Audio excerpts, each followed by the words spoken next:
Hello students, please subscribe the channel, drop a like, share and comment. This is dictation number 39 and 40 of the model speed dictation volume number 1 on the speed of 100 words per minute. Start. Sir, I rise to draw the attention of the finance minister to some vital points regarding the state of West Bengal. Broadly, we know that this government's entire budgets in the last 34 years have been based on capitalist economy.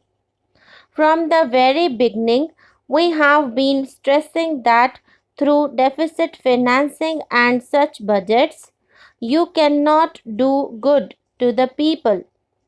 This has been proved by the jungle of figures. The budgets have miserably failed.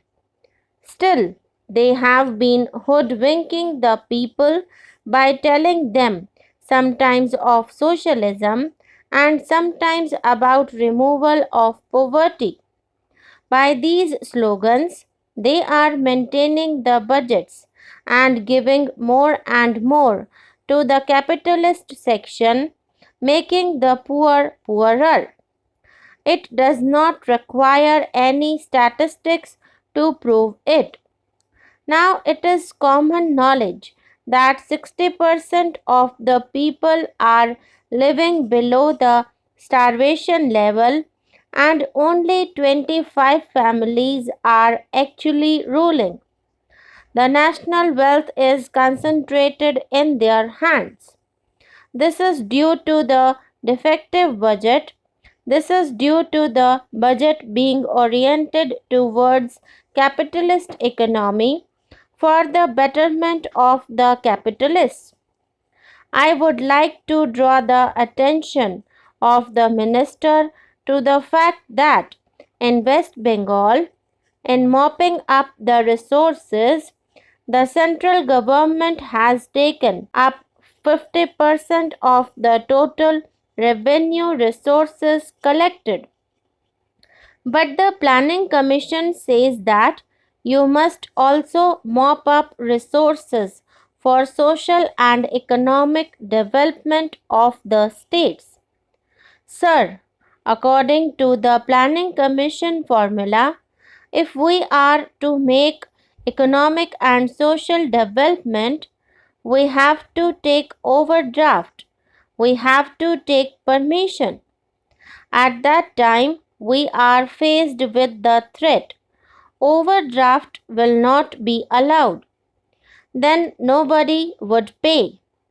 We are placed in such a position that you take away the resources to which we are entitled to, and also you do not give us our part for social and economic development of the state. You will be surprised to know that from 1962, no new industry has been set up in West Bengal. At that time, it was their government which was there. Out of the total resources of the whole country, we contribute 50%, but we are not given back any proper resources for social and economic development or for the development of industry. This time only a token amount of 29 crores has been given.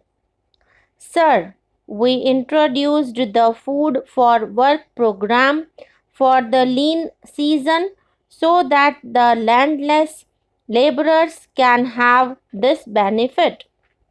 But due to some sort of trickery, it has been practically discontinued. We are told that accounts have not been settled.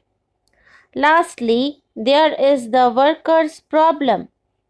You have seen in the case of LIC employees what the government is doing.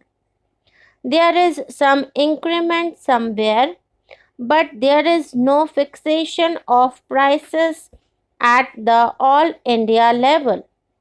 On the contrary, you do not allow the transfer of wheat and rice from one state to the other state. Sir, this is an appropriation bill, and I know that anything under the sun can be discussed on this bill because, after all, the amounts are allocated by the various ministries. It is not just the concern of the finance ministry. They are just put together.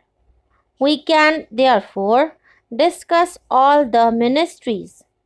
I would submit that I have also some points to make about my state.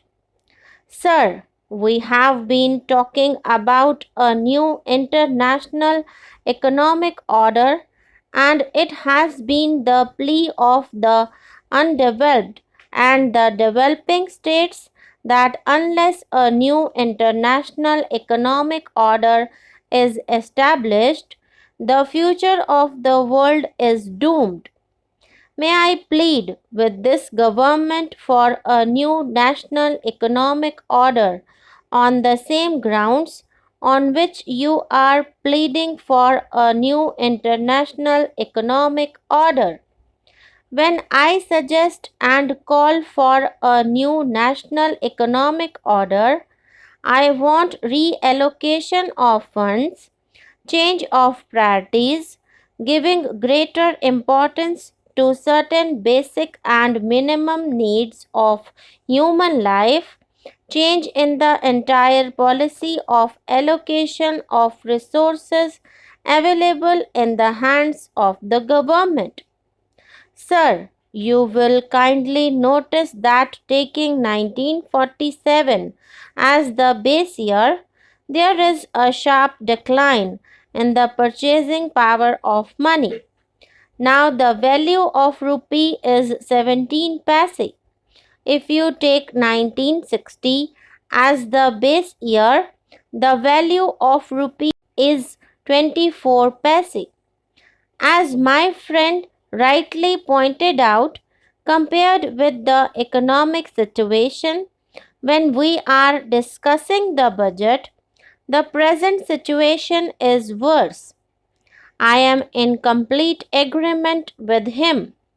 The other day, while discussing the two bills on the Ministry of Supply, I did mention how inflation is on the upward tendency and that is causing us a lot of anxiety. I do not want to discuss that point because you have given me very little time. One short point that I would like to make is this.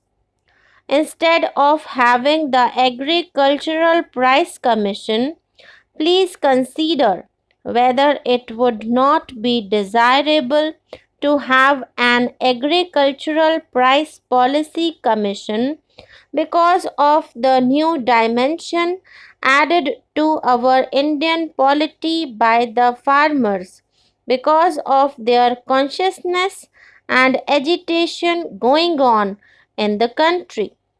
Instead of having just the price commission, should we not consider having one price policy commission?